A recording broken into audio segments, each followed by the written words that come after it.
नमस्कार, मैं हूं आपके साथ अंकिता पाल। ब्रीडिंग की शुरुआत करते हैं। चंडीगढ़ में high power workers purchase committee की बैठक हुई है, जिसकी अध्यक्षता सीएम मनोहर लाल ने की, जिसमें Yamunanagar Deenbandhu Chhotu Ram thermal power plant में 800 मेगावाट यूनिट की क्षमता के नए यूनिट के निर्माण का tender Bharat heavy electricals limited को दिया गया है। इसके लिए 69,000 करोड़ रुपए का टेंडर अलॉट किया गया और भेल 57 महीने से आपको बता दें कि कार्य को पूरा भी करेगा और इस प्लांट में अल्ट्रा सुपर क्रिटिकल यूनिट लगेगी, जबकि अभी तक सब क्रिटिकल यूनिट लगी हुई है। ये पहले लगी हुई यूनिट से 8% ज्यादा क्षमता की है और इसमें कोयले की खपत कम होगी और बिजली सस्ती बनेगी। इस परियोजनाओं से आपको बता दें कि हरियाणा के नागरिकों के लिए निर्बाध बिजली की व्यवस्था सुनिश्चित करने में मदद भी मिलेगी। और साथ ही अगर बात की जाए प्रदूषण की, तो प्रदूषण को नियंत्रण करने के लिए भी सभी उपकरण लगाने का प्रावधान किया गया है।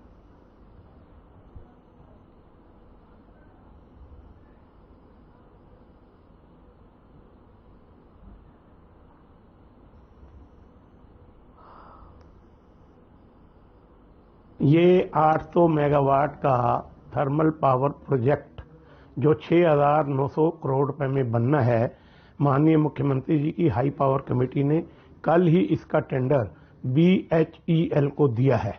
निश्चित रूप से यमुनानगर के विकास में ये मील का पत्थर साबित होगा और यहाँ पर लोगों को रोजगार मिलेगा और रोजगार मिलने के बाद निश्चित रूप से सारा बाजार उससे गुलजार होगा और इस क्षेत्र में बिजली की सुविधा पर्याप्त मात्रा में आपूर्ति होगी। सर, लगभग हरियाणा को सालाना कितना फायदा मानते हैं?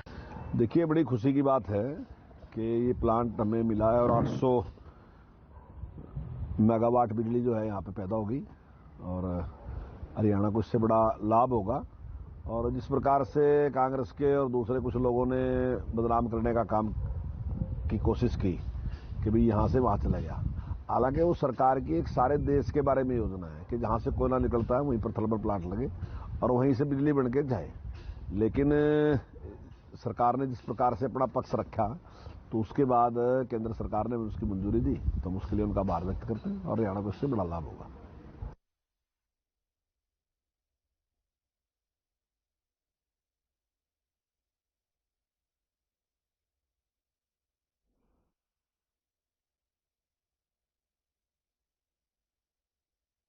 के गृह मंत्री अनिल विज ने अंबाला में अपने आवास पर प्रदेश के कोने कोने से आए सैकड़ों लोगों की समस्याओं को सुना है।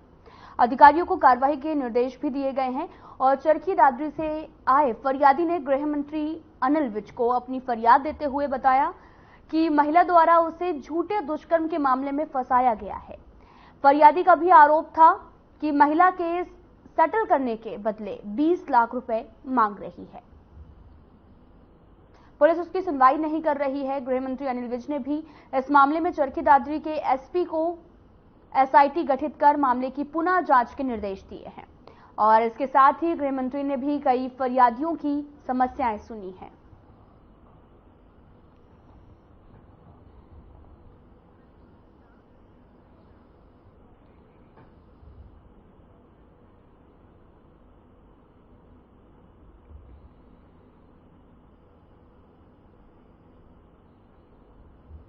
आपको बता दें कि अधिकारियों को दिशा निर्देश भी दिए गए हैं। खबर चंडीगढ़ से है, जहां पर गृह मंत्री ने जनता दरबार लगाया, जहां पर फरियादियों की समस्याओं को सुना गया और फरियादियों ने अपनी अपनी समस्याओं का समाधान करने के लिए कार्यक्रम में पहुंचे थे। अधिकारियों को कई तरह के दिशा निर्देश भी दिए गए ताकि जो भी फरियादी अपनी शिकायतें लेकर आए हैं उनका जल्द से जल्द निवारण भी किया जा सके।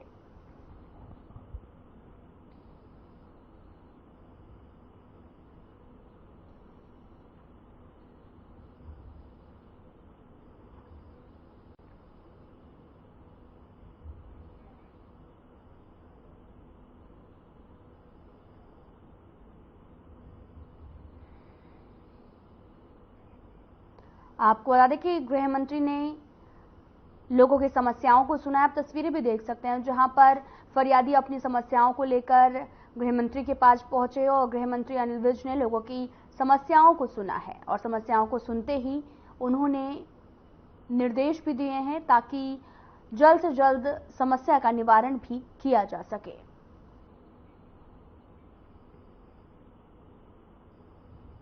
चंडीगढ़ से बड़ी खबर आ रही है। आपको बता दें कि प्रवीण अत्रे का बयान सामने आया है। सीएम के मीडिया सचिव हैं मीडिया अत्रे, और प्रवीण अत्रे आपको बता दें कि ग्रुप सी की नौकरियों में साबित हुई पारदर्शिता, सरकार बिना खर्ची पर्ची के दे रही नौकरी। बड़ी खबर इस वक्त की चंडीगढ़ से, जहां पर प्रवीण अत्रे का बयान सामने आया। सीएम के मीडिया सचिव हैं प्रवीण अत्रे। ग्रुप सी की नौकरियों में साबित हुई है पारदर्शिता, सरकार बिना खर्ची पर्ची के नौकरी दे। ग्रुप सी की नौकरियों में साबित की गई है पारदर्शिता। बड़ी खबर चंडीगढ़ से प्रवीण अत्रे का बयान सामने आया, जहां पर सीएम के मीडिया सचिव हैं प्रवीण, जो कि ग्रुप सी की नौकरी में साबित हुई पारदर्शिता, सरकार बिना खर्ची पर्ची के जो है वो नौकरी दे। ग्रुप सी की नौकरियों पर बात कही गई है। प्रवीण अत्रे का बयान सामने आया, जहां पर सीएम के मीडिया सचिव हैं प्रवीण अत्रे। ग्रुप सी की नौकरियों में साबित हुई पारदर्शिता, सरकार बिना पर्ची खर्ची दे नौकरी। ग्रुप सी की नौकरियों में साबित हुई पारदर्शिता।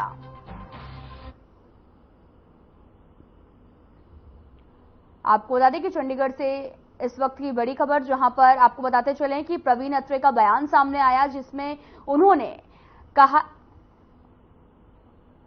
कहा कि सीएम के मीडिया सचिव हैं प्रवीण अत्रे। उन्होंने कहा कि बिना खर्ची पर्ची के नौकरी दे।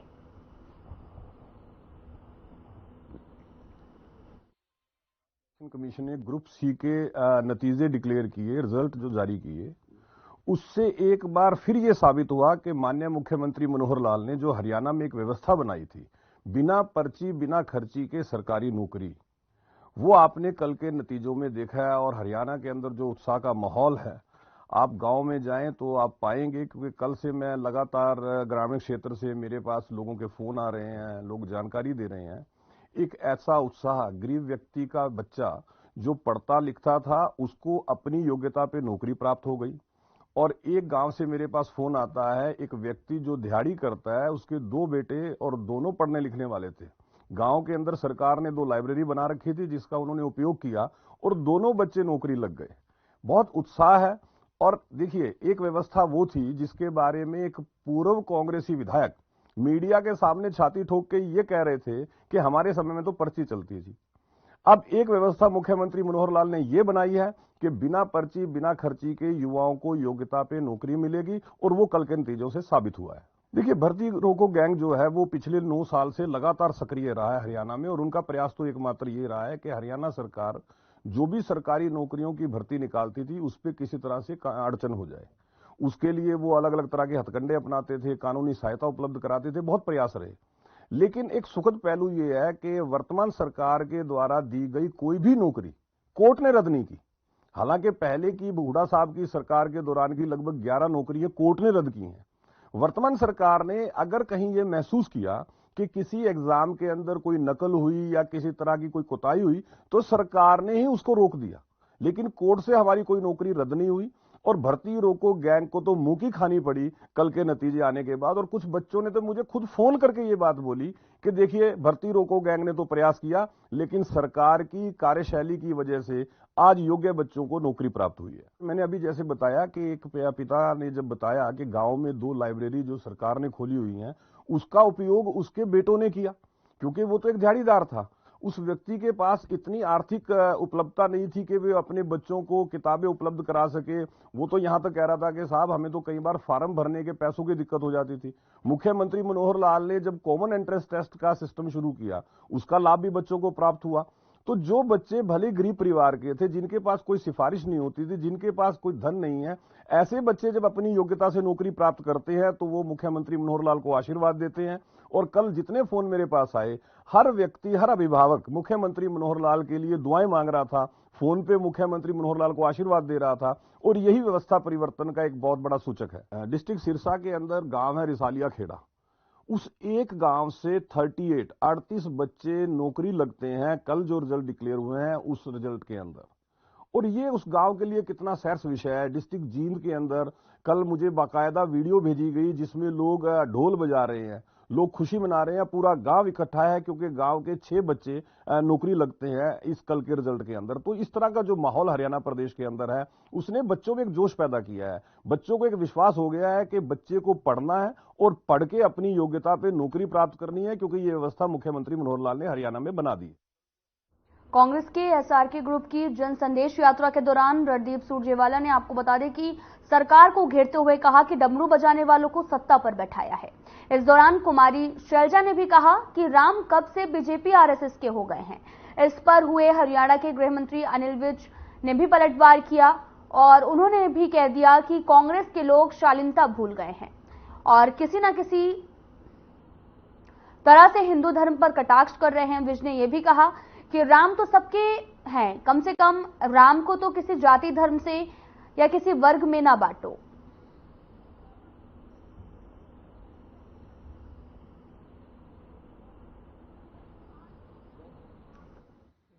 राम तो राम है और सारे जहान के हैं, सारी दुनिया के हैं। अब राम जी को तो कम से कम ये धर्म जाति वर्ग में मत बांटो। राम सबके हैं, सबके लिए हैं, सबके लिए ही ये जो राम मंदिर बना है, जिससे कांग्रेस पार्टी और उनके सहयोगी तिल मिलाए हुए हैं और इस तरह के नफरत भरे बयान जारी करते हैं।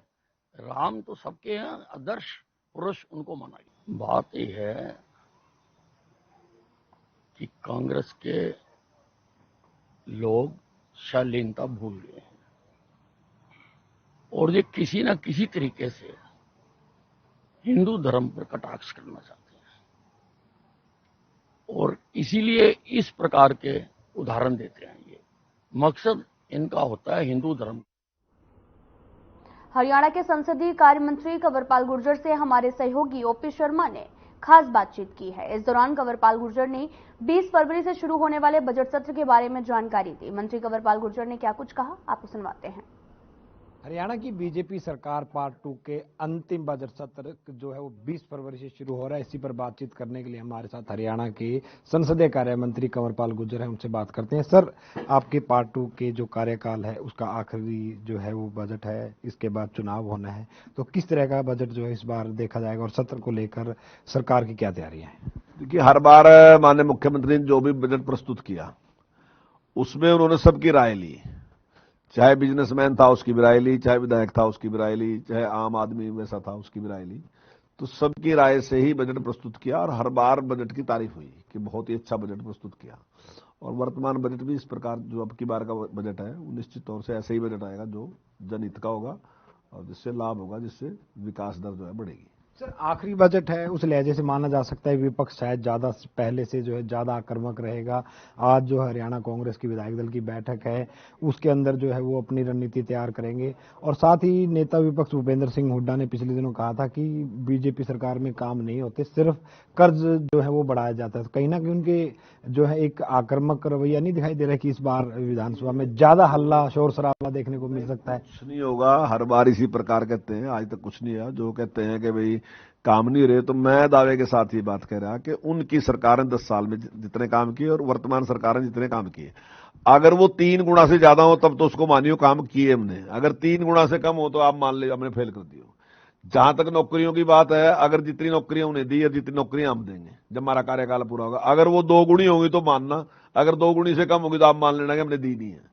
तो आप किसी भी फील्ड में अगर आप बात करोगे तो हम उनसे 2 गुना 3 गुना 4 गुना ज्यादा है, कहीं भी हम उनसे कम नहीं। हमने उसका क्या, जहां तक कर्ज की बात हो कह रहे कि कर्ज बढ़ा दिया हमने, तो जब हमारा दायरा बढ़ेगा, आर्थिक हमारा दायरा बढ़ेगा तो स्वाभाविक है कर्ज भी बढ़ेगा।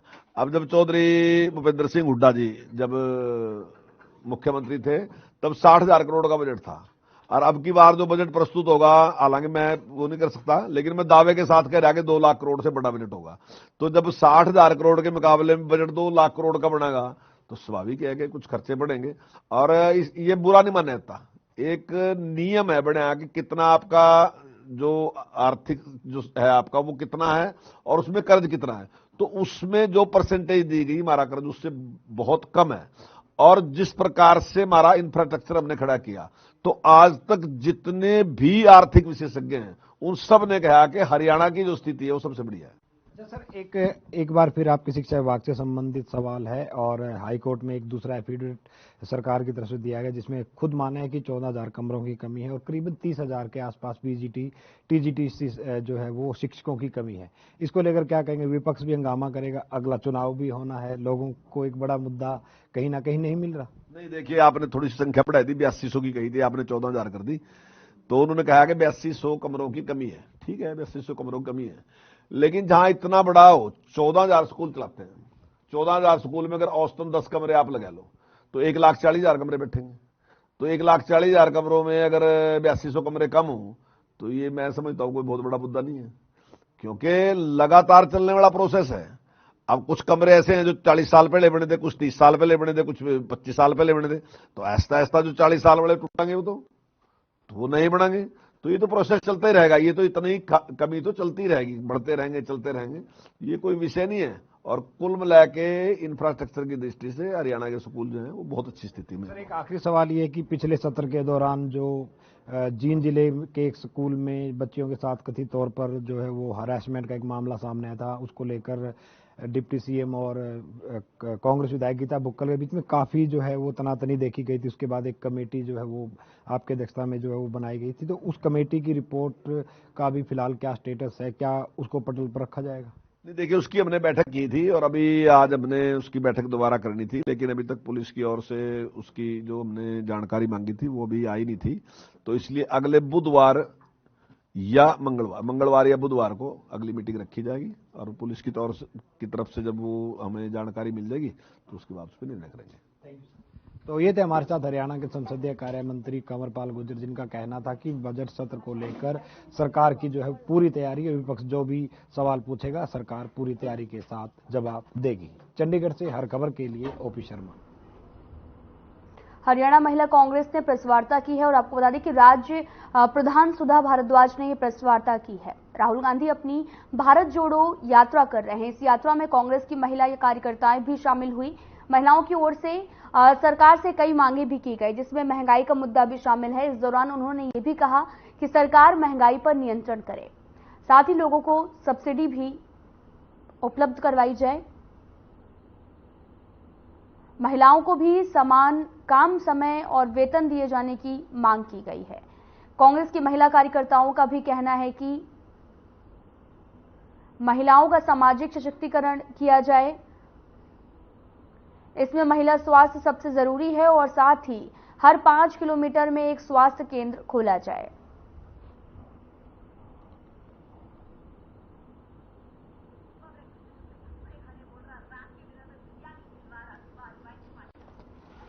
आज हमारे साथ पवन कुमारी जी हैं, जो कि हमारी जनरल सेक्रेटरी हैं एचपीएमसी की, और नीलम बाल्यान जी हैं, सोनीपत से डिस्ट्रिक्ट प्रेसिडेंट हैं, रेखा है, रीना है, खुशी है, गीता कांगड़ा जी है, पंचकुला से वाइस प्रेसिडेंट हैं, और विजय ढांडा जी हैं। आज हमारा जो इस प्रेस वार्ता का हमारा जो विषय है वो नारी न्याय पे है। जैसे कि आप सब लोग जानते हैं कि हमारे नेता राहुल गांधी जी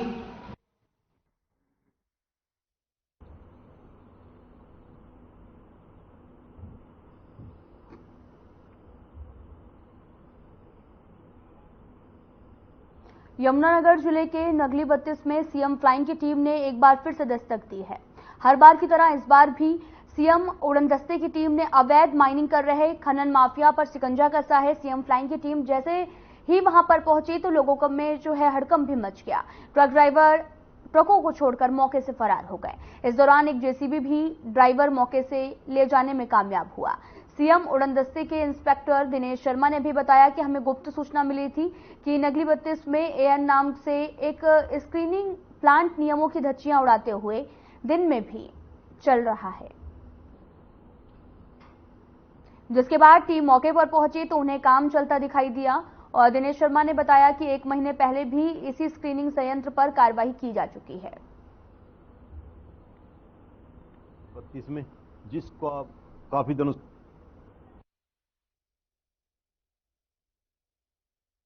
गुप्त सूचना मिली थी कि AN के नाम से एक स्क्रीनिंग प्लांट लगा हुआ है नगड़ी 32 में, जिसका काफी दिनों से बंद पड़ा है और दिलसाद नाम का व्यक्ति उसको चलाता है, जिसकी जमीन है, जो फिर चला हुआ है, जो क्या नाम उसका कुछ करीब 1 महीना पहले इसके खिलाफ कार्रवाई की गई थी पॉल्यूशन विभाग को लेकर के और माइनिंग स्टाफ को लेकर के कार्रवाई की गई थी, जो अब फिर दोबारा चलता हुआ पाया गया। जिस बारे माइनिंग स्टाफ से पता किया गया, जिन्होंने बताया भी अभी तक इसके खिलाफ कोई कार्रवाई नहीं की गई और पॉल्यूशन विभाग ने अपनी तरफ से इसको सील किया गया था, जो उन्होंने कहा अभी हम दोबारा फिर इसके खिलाफ कार्रवाई कर देंगे।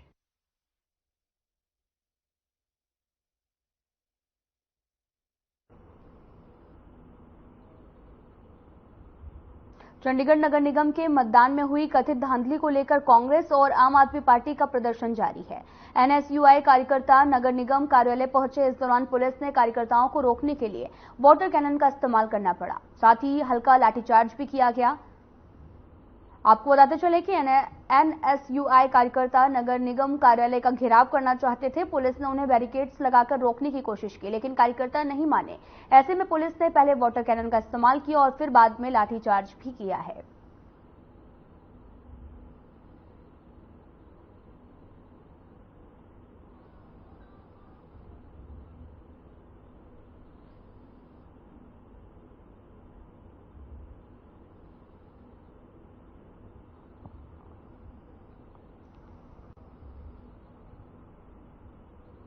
अंबाला में सुबह सुबह शहर के कपड़ा मार्केट में अचानक से आग लग गई। आग से दुकान में पड़ा सारा सामान जलकर खाक हो गया है। सूचना मिलने पर पुलिस और डायल 112 की टीम मौके पर पहुंची। दमकल विभाग को सूचना दी गई, जिसके बाद में टीम आग पर काबू पाने में जुट गई है। और मिली जानकारी के मुताबिक सुबह दुकानदार अपनी दुकान में धूप बत्ती करके गया था और कुछ देर बाद जब साथ में बनी चाय की दुकान वाले ने दुकान से धुआं निकलता देखा तो एकदम से दमकल विभाग की टीम को सूचना दी। तब दुकान में पड़ा ज्यादातर सामान आग की बलि चढ़ चुका था। वहीं दुकानदार का भी कहना है कि वो सुबह जोत जलाकर दुकान से सामान लेने के लिए गया था और इस बीच उसे पड़ोस के लोगों का फोन आया, दुकान में आग लग गई है। इसके बाद में वो दुकान पर पहुंचा, तब जाकर फायर ब्रिगेड की टीम पर आग ने काबू पाया है। आपको बता दें कि फायर ब्रिगेड की टीम ने आग पर बड़ी मशक्कत के बाद काबू पाया है।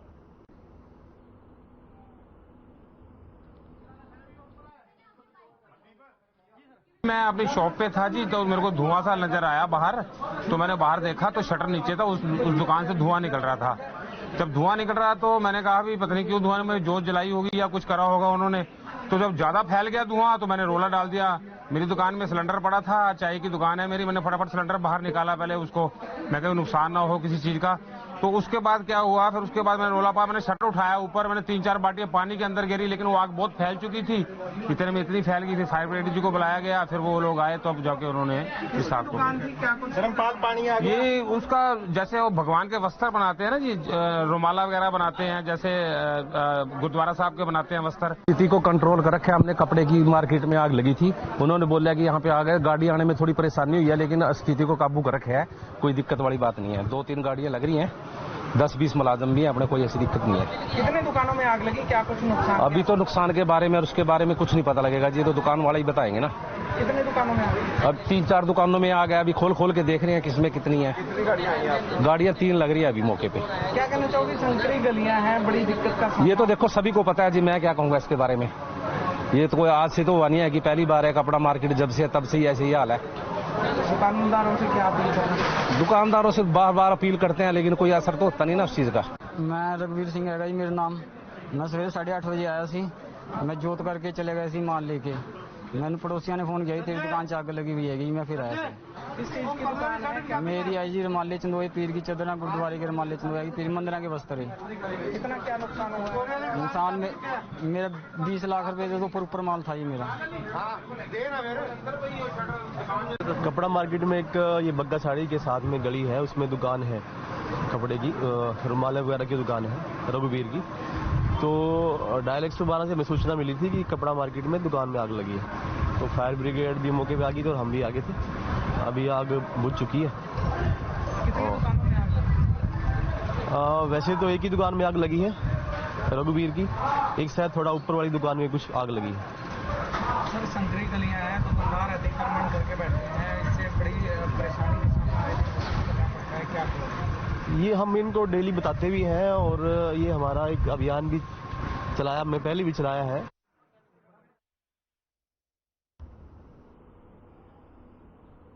फिलहाल इस बुलेटिन में इतना ही। नमस्कार।